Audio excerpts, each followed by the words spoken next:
بسم الله الرحمن الرحيم الحمد لله رب العالمين اللهم صل على محمد وآل محمد.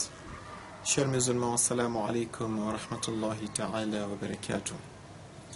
Le 15e jour du mois de Sha'ban marque la date de la naissance de notre imam, l'imam connu par le monde entier comme l'imam al-Mahdi. Ajjalallahu ta'ala farajahu sharif.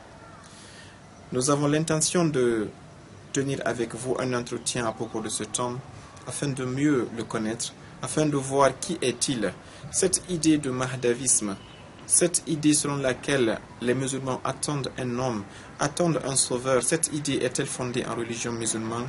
Y a-t-il des preuves du Saint-Coran et de la sunna authentique du messager de Dieu qui font allusion à l'existence de cet homme, à sa mission, à son apparition, à son règne, quand il apparaîtra, que va-t-il se passer? Voilà entre autres dans une suite de vidéos qu'on va vous présenter, Inch'Allah Ta'ala, les questions avec lesquelles nous comptons dialoguer avec vous, afin de pouvoir élucider et prendre cette idée du mahdavisme et les mettre à la lumière des versets et des hadiths authentiques du messager de Dieu.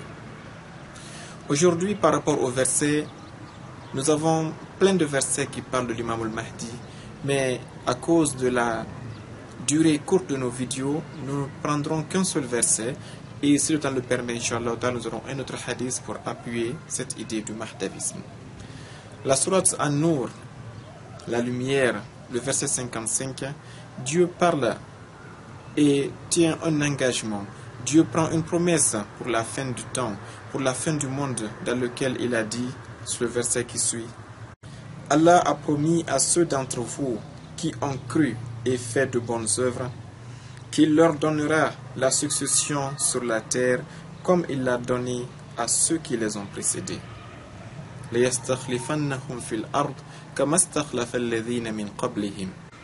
Dans ce verset, Dieu fait une promesse aux musulmans. Il leur promet quoi? Qu'il leur donnera cette terre en héritage. Il leur promet un temps qui viendra où cette planète dans sa totalité sera sous le contrôle des musulmans.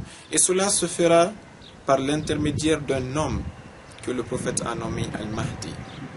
Ce verset, le prophète l'expliquera et c'est lui qui va nous compléter les informations en disant que cette promesse que Dieu a donnée aux musulmans ici, qu'ils vont diriger la terre, que la planète sera sous leur contrôle à la fin du monde, cette gouvernance mondiale ne se réalisera que par le biais d'un des descendants du messager de Dieu, d'un de ses petits-fils, d'un de ses successeurs parmi les 12 qu'il avait promis à la communauté, et ce successeur se nommera Muhammad al-Mahdi. Qu'est-ce que Dieu dit? Que quand cet homme va apparaître, il donnerait force et suprématie à leur religion. Et il changera leur ancienne peur en sécurité. Et ils m'adoreront et ne m'associeront à rien. Dieu dit que ces musulmans qui vivaient dans la peur, dans l'angoisse, ils sont caricaturés, ils sont considérés comme étant les pires de ce que l'humanité a produit. Dieu dit qu'un temps viendra où cela va cesser, que les musulmans prendront la suprématie sur la terre et qu'ils vont contrôler cette planète, amenant les gens vers l'équité, la justice, la paix et l'amour mutuel. Et cela, le prophète va le dire, cela ne se réalisera que par l'intermédiaire de son petit-fils qui s'appelle Al-Mahdi. Et bien sûr, pour appuyer ce verset et pour l'expliquer, le prophète Muhammad sallallahu alayhi wa sallam n'a pas manqué de hadith aujourd'hui authentiques et dans le monde sunnite et dans le monde chiite. Ces hadiths ont à peu près le même contenu, donc nous préférons prendre un qui a été rapporté par Al-Tirmidhi et résumer tous les autres à travers celui-ci, Inch'Allah Ta'ala. Qu'est-ce que le prophète a dit sallallahu alayhi wa sallam? Il dit, s'il ne restait qu'un seul jour dans la vie de ce monde, Allah le prolongerait, jusqu'à ce qu'un homme de ma progéniture portant le même nom que moi ne vienne assumer sa mission. Dans ce hadith, rapporté ici par Ibn Kathir, dans Al-Bidaya wa Nihaya, le prophète dit que la promesse que Dieu a faite dans le Saint-Coran est une promesse inéluctable.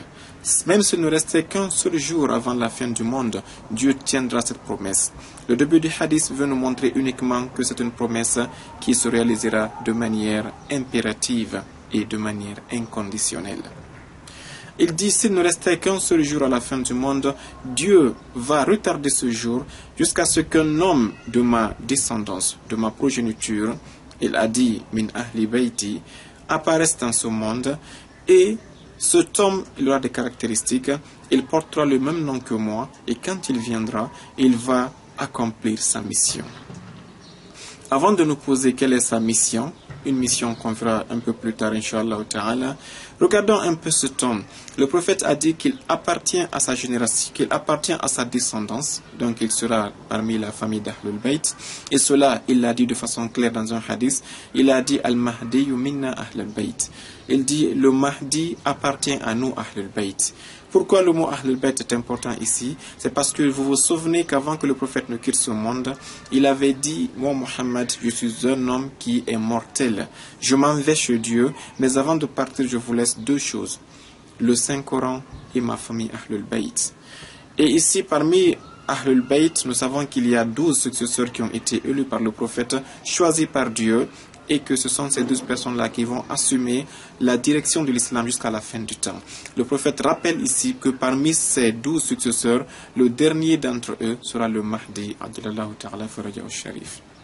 Il dit que cet homme porte le même nom que le messager de Dieu, il s'appelle Mohammed. Ainsi, après avoir vu le Saint-Coran, voilà un autre hadith qui est authentique, qui fait allusion à l'apparition de cet homme qu'on appelle Al-Mahdi, qui sera ce qu'on appelle Munqidh al-Bashar, qui sera celui qui est le sauveur de toute l'humanité. Il ne viendra pas que pour les musulmans, il vient en réalité pour lutter contre l'injustice, pour lutter contre l'oppression. C'est lui qu'on appelle le Mahdi, le sauveur de l'humanité. Et pour conclure sur cette partie, l'imam Ali alayhi salam, cité par Ibn Kathir, qui est un auteur sunnite, qui n'est plus à présenter, dans son livre qu'on appelle Al-Bidaya wa Nihaya, rapporte ce qui suit. Imam Ali alayhi salam un jour regarda son fils Al-Hussein et il dit, mon fils que vous voyez est un saïd, comme le messager l'avait dit. Et très bientôt, un homme qui sera issu de mon fils, donc de ma lignée moi Ali, viendra sur cette terre.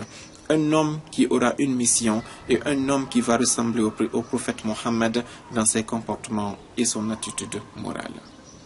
Ici, l'imam Ali alayhi salam cite le prophète Mohammed en disant que mon fils Hussein est un saïd, comme le définissait le prophète Mohammed.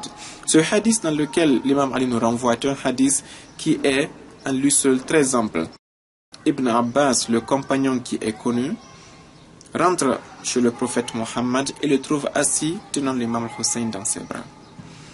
Le prophète profite de l'arrivée d'Ibn Abbas pour le faire entendre un hadith qu'il va rapporter à tout le monde entier. Le prophète dit « Ya Hussein » pour qu'Ibn Abbas entende. Il dit « Oh Hussein, toi, tu es un saïd. Anta sayyidun wa anta imamun. Tu es un saïd et tu es un imam. Ibnu imamin. Akhu imamin. Wa abul a'immati tis'a wa tasi'uhum qa'imuhum ou mahdiyuhum. Ce hadith est très complet et très authentique. Le prophète dit à son fils Hussein, à son petit-fils, il dit, oh Hussein, tu es un saïd, tu es un seigneur et tu es un imam. Tu es fils d'un imam, tu es frère d'un imam et tu es le père des 9 autres imams, dont le 9e sera le guide, dont le 9e sera le Mahdi. Dans ce hadith, le prophète a cité 12 personnes. Hussein, tu es un imam, ça fait 1. Tu es fils d'un imam, à savoir l'imam Ali, ça fait 2. Tu es frère d'un imam. Il parlait de l'imam al-Hassan, qui est son grand frère, ça fait 3. Et il dit, tu es père de 9 autres imams.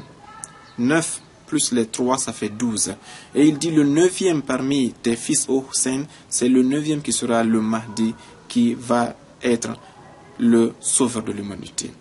Ce hadith du prophète, collé à la déclaration de l'imam Ali, et le tout couvert par le verset 55 de la sourate An-Nur, nous montre de façon suffisante qu'il y a bel et bien une idée construite par le Saint-Coran, développée par le prophète et détaillée par l'imam Ali à propos de cette idée qu'on appelle Al-Mahdawiya, à propos de l'idée du concept de l'arrivée à la fin du monde d'un homme qui sera issu du messager de Dieu, d'un homme qui sera son 12e successeur. Pourquoi le prophète a dit dans Sahih Bukhari, dans Sahih Muslim, il a dit yakunu ba'di 12 khalifatan, yakunu ba'di 12 amiran.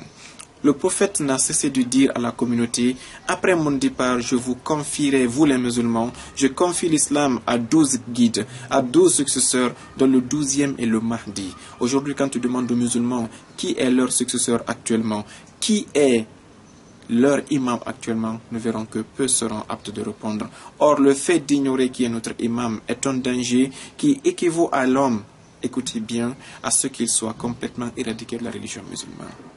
Le prophète a dit dans un hadith qui est très dangereux, il dit Man mata wa lam ya'rif imam zamanihi mata mitatan jahiliya. Un hadith rapporté par Abdullah ibn Omar et c'est dans tous les livres authentiques, sunnites comme chiites. Le prophète dit quiconque parmi vous, ma communauté, va mourir sans connaître qui est l'imam de son temps, alors il est mort d'une mort païenne. Il est mort comme quelqu'un qui est mort dans l'époque paganiste avant que l'islam n'arrive. Il est mort donc dans l'obscurantisme et la mécréance. Notre imam est le Mahdi. Nous sommes en train de l'attendre quand Dieu va décider de son apparition. Le prophète a insisté qu'il apparaîtra même si c'est à la fin du monde et il ne reste qu'un seul jour. Dieu va exécuter cette promesse. Acceptons cette croyance en l'imam al-Mahdi et reconnaissons-le comme étant notre imam, car c'est en cette croyance que réside notre salut. Car le prophète a dit, il n'y aura aucun temps sur cette terre où vous n'aurez un calife qui va nous diriger. Il dit, tant que l'islam va exister, forcément il y aura un calife qui va diriger l'islam. Et le calife de notre temps actuellement, malgré qu'il est en occultation, est l'imam al-Mahdi, ajjalallahu ta'ala farajahu sharif. Pour d'autres détails, Inch'Allah ta'ala, nous nous rencontrons dans d'autres vidéos, bismillah. D'ici là, je vous dis assalamu alaikum wa rahmatullahi ta'ala wa barakatuh.